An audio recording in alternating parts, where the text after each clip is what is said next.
Hello and welcome to Shriram's IAS.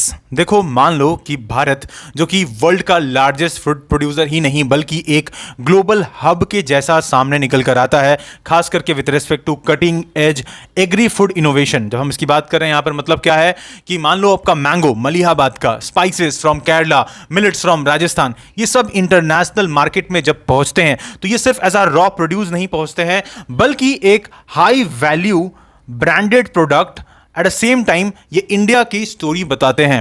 And this is exactly what APEDA's new Bharati initiative is about. मतलब यहां पर हम भारतीय इनिशिएटिव की कर रहे हैं जिसे गवर्नमेंट ऑफ इंडिया ने रिसेंटली लॉन्च किया है। तो इस टॉपिक को इन डिटेल डिस्कस करते हैं और ये जीएस पेपर 3 के लिए काफी इंपॉर्टेंट हो जाता है। So many things to understand here, but before that one important announcement कि अगर आप एक यूपीएससी एस्पिरेंट हो और अगर आपके मन में डाउट्स है आपकी प्रिपरेशन को लेकर कि कैसे अपनी प्रिपरेशन को स्ट्रेटेजाइज करना है, क्या स्ट्रैटेजी होनी चाहिए, ऑप्शनल कैसे प्रिपेयर करना है या फिर कौन सा बेटर ऑप्शन अगर आपने डिसाइड नहीं किया है, सब्जेक्ट वाइज स्ट्रैटेजीज क्या होनी चाहिए, सिलेबस को टाइम पर कैसे कंप्लीट करें, तो इन सारे डाउट्स को क्लियर करने के लिए आप हमारे फ्री 1-to-1 मेंटरशिप को ज्वाइन कर सकते हो, जिसका लिंक आपको डिस्क्रिप्शन में मिलेगा। वहां पर एक फॉर्म आएगा, फॉर्म फिल कीजिए और हमारे एक्सपर्ट्स आपके साथ में जुड़ेंगे, आपके डाउट्स को क्लियर करेंगे। दोस्तों, जब हम बात इंडिया के एग्री फूड एक्सपोर्ट्स की करते हैं तो देखो, भारत यहां पर कहीं ना कहीं काफी बेहतर करता है, लेकिन हम चाहते हैं कि एज सच जो हमारी टारगेट है $50 बिलियन के रेस्पेक्ट में एक्सपोर्ट का, राइट, बाई 2030 हम इसको अचीव करें। और यहां पर करीब करीब 100 एग्री फूड स्टार्टअप्स जो हैं उसको भी यहां पर इनिशिएट करना। खास करके अगर हम एग्री फूड एक्सपोर्ट्स की बात करते हैं तो फॉर द ईयर 2023-2024 ये अराउंड $48.77 बिलियन के आसपास का रहा है। ओके, अब जिसमें आपको मेजर डेस्टिनेशन क्या देखने को मिलता है तो यूएसए देखने को मिलता है। अब जाहिर सी बात है, यूएसए तो अभी फिलहाल के लिए जिस तरह के हालात चल रहे हैं, लगातार सैंक्शंस की बात हो रही है खास करके डोनाल्ड ट्रंप के द्वारा, तो यहाँ पर यूएस का जो मार्केट है ये आज के वक्त में काफ़ी ज़्यादा हॉस्टाइल हो रखा है। तो ऐसे में डेफिनेटली चाइना और अगला नाम आता है यूएई। और वैसे ही आप देख सकते हो यहाँ पर food and beverage sector stakeholder meeting यहाँ पर किया गया था 30 अगस्त 2025 को। अब जहाँ पर आपको यूएई के जो एज सच यहाँ पर फॉरेन ट्रेड मतलब मिनिस्टर्स हैं, डॉक्टर थानी बिन अहमद अल जियोदी, ये आपको यहाँ पर दिख रहे हैं और इनके पास में हमारे दो मिनिस्टर्स हैं। एक तरफ आपको पीयूष गोयल जी दिख रहे हैं जो कि union minister for commerce and industry है, तो दूसरी तरफ में आपको चिराग पासवान जी दिख रहे हैं जो कि minister for food processing industries हैं। अब यहाँ पर देखो, अपेडा जो कि agricultural and processed food product export development authority है, इसने रिसेंटली एक नया इनिशिएटिव लॉन्च किया and that is basically Bharti.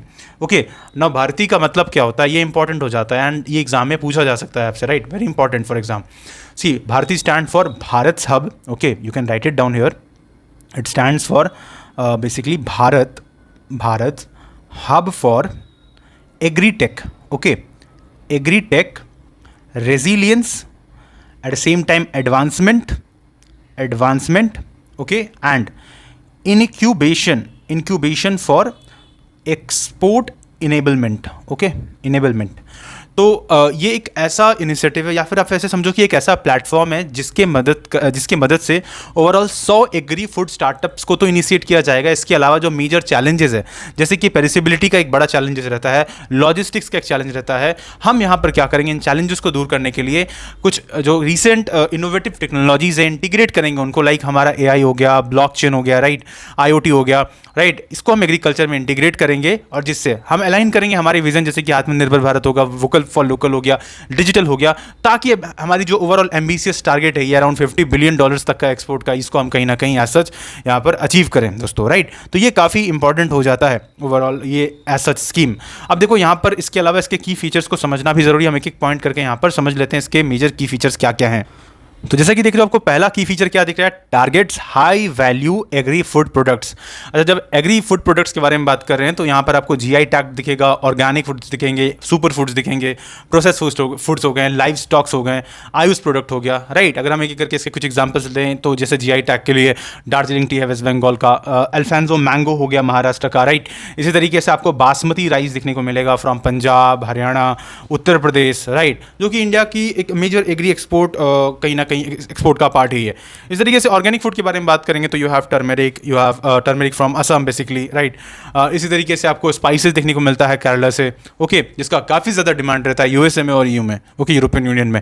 इस तरीके से सुपर फूड के बारे में बात करें तो मिलेट्स हो गया, बहुत इंपॉर्टेंट, और हम सबको याद होना चाहिए कि 2023 में यूएन ने क्या डिजिग्नेट किया था, basically international year for millet, right.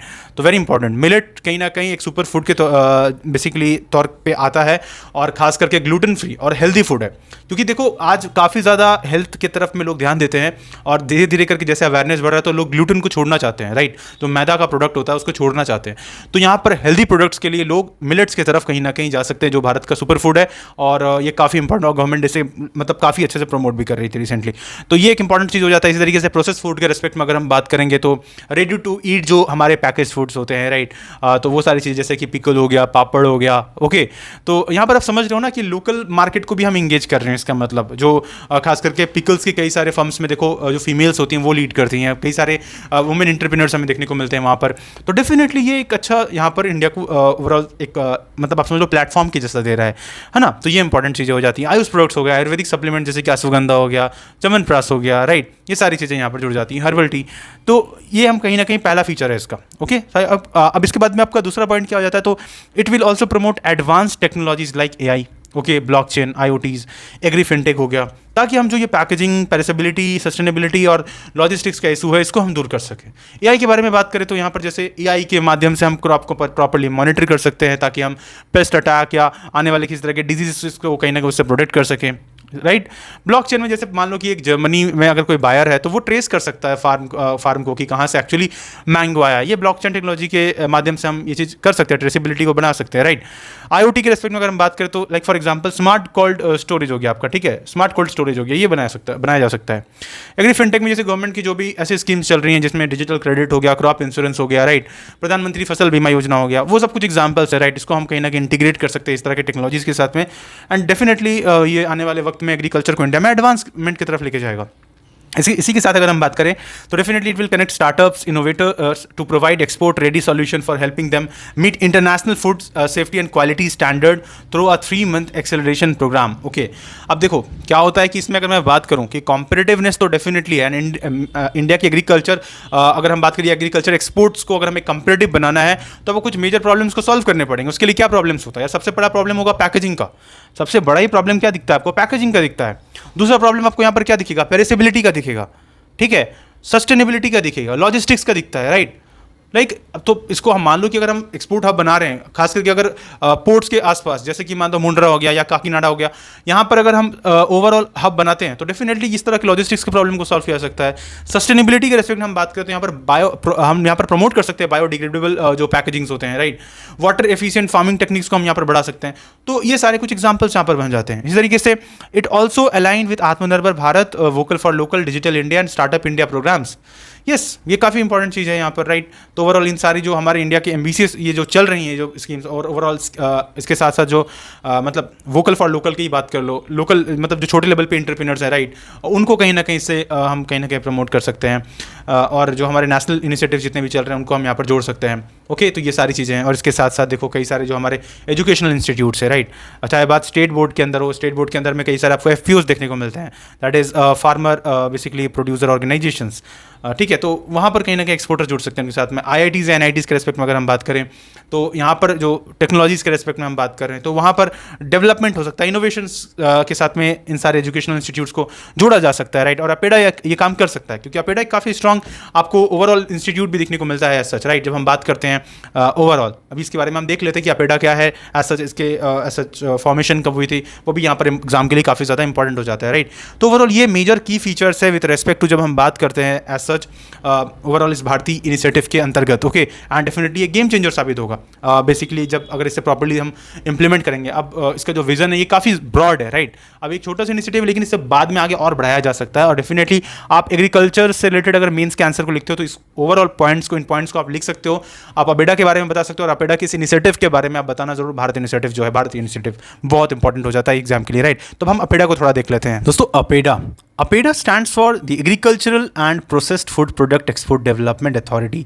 अब ये एक स्टैट्यूटरी बॉडी है जिसे इस्टेब्लिश किया गया था पार्लियामेंट्री एक्ट के द्वारा basically agricultural and processed food मतलब product export development authority act, जिसे पार्लियामेंट ने पास किया था दिसंबर 1985। ओके, अब देखो पहले जो एज सच ये अथॉरिटी था, इसे कहा जाता था processed food export promotion council, PFEPC। इसे कहीं ना कहीं रिप्लेस कर अपेडा एज सच स्टैब्लिश किया गया। अब जब हम इसके ओवरऑल फंक्शन के बारे में बात करते हैं तो इसे एक बार देख लेते हैं, ये बहुत ज़रूरी हो जाता है समझना। तो एज सच देख सकते हो कि with respect to overall 1985 and 1986 act, development of industry relating to the scheduled products for export by way of producing financial assistance and or otherwise you can say for undertaking surveys, feasibility studies, participation in inquiry capital through joint ventures and other relief and subsidy schemes। तो ये एक function में से एक है इसका। Okay, दूसरा क्या है, registration of person as exporters, मतलब कोई भी एक्सपोर्टर उसकी रजिस्ट्रेशन हो गई of this scheduled products on payment of such fees as may be prescribed. Okay, third, fixing of standard and specification for the scheduled products, जो भी products हैं as such जो अपेडा के अंदर में एज सच या अपेडा लिस्ट के अंदर आते हैं, उसकी स्टैंडर्ड एंड स्पेसिफिकेशन के बारे में मेंशन किया जाता है with respect to the export as such, right, for the purpose of export. इसके बाद आपको क्या दिखता है, carrying out inspection here for meat and meat products in basically slaughter houses also, processing plants, storage premises, at the same time conveyances or other places where such products are kept or handled for the purpose of ensuring the quality of such products, improving of packaging of the scheduled products, improving of marketing of the scheduled products। तो ये सारे ऐसे आपको यहाँ पर major function दोस्तों दिखते हैं।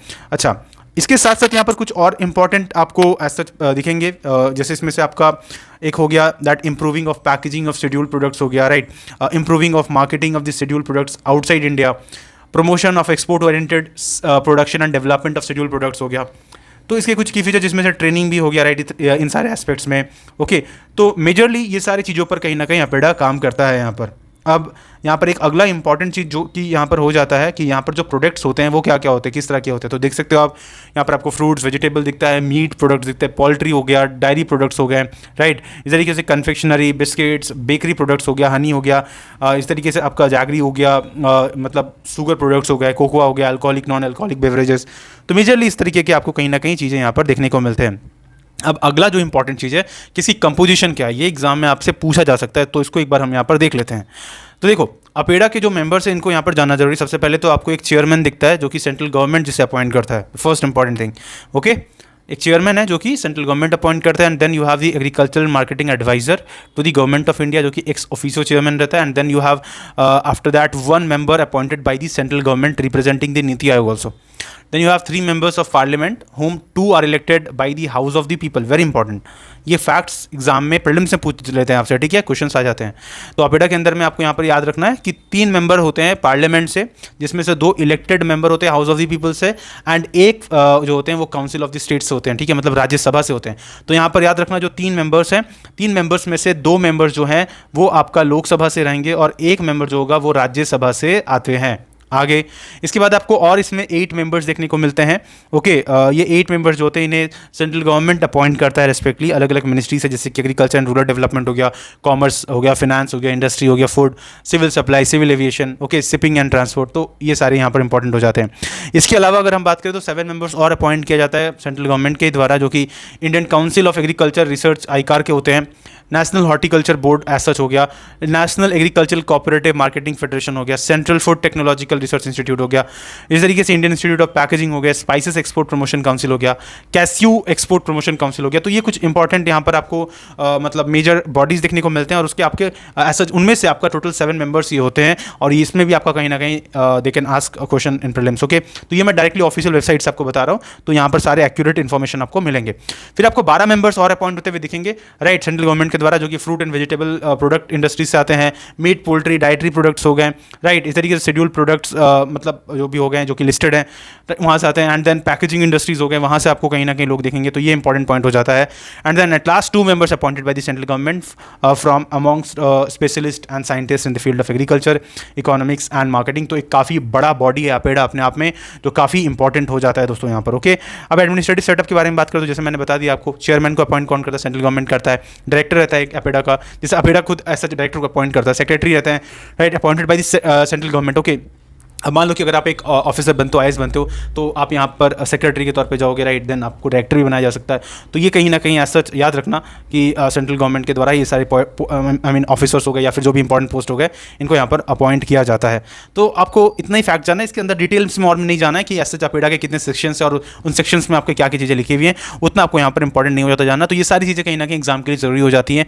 तो देखो, यही सारे पॉइंट्स इंपॉर्टेंट थे जो मैंने आपको बता दिया ऑलरेडी, एंड आई होप आपने इन पॉइंट्स को नोट कर लिया होगा। तो ये एग्जाम के लिए आपका काफ़ी इंपॉर्टेंट हो जाता है, और खास करके जीएस3 में एग्रीकल्चर सेक्शन जो है, तो वहाँ पे आपका कहीं ना कहीं इस पर क्वेश्चन बन सकता है, बहुत probability. Okay, so I hope you understood this lecture. आपको अच्छे से समझ में होगा जो भी पॉइंट्स हमने यहाँ पर डिस्कस किया, और इसी तरह के और भी इन्फॉर्मेटिव लेक्चर्स के लिए आप श्रीराम साइंस के चैनल को जरूर सब्सक्राइब करिए अगर अभी तक आपने नहीं किया। मिलते हैं अगले लेक्चर में। Thank you so much. जय हिंद।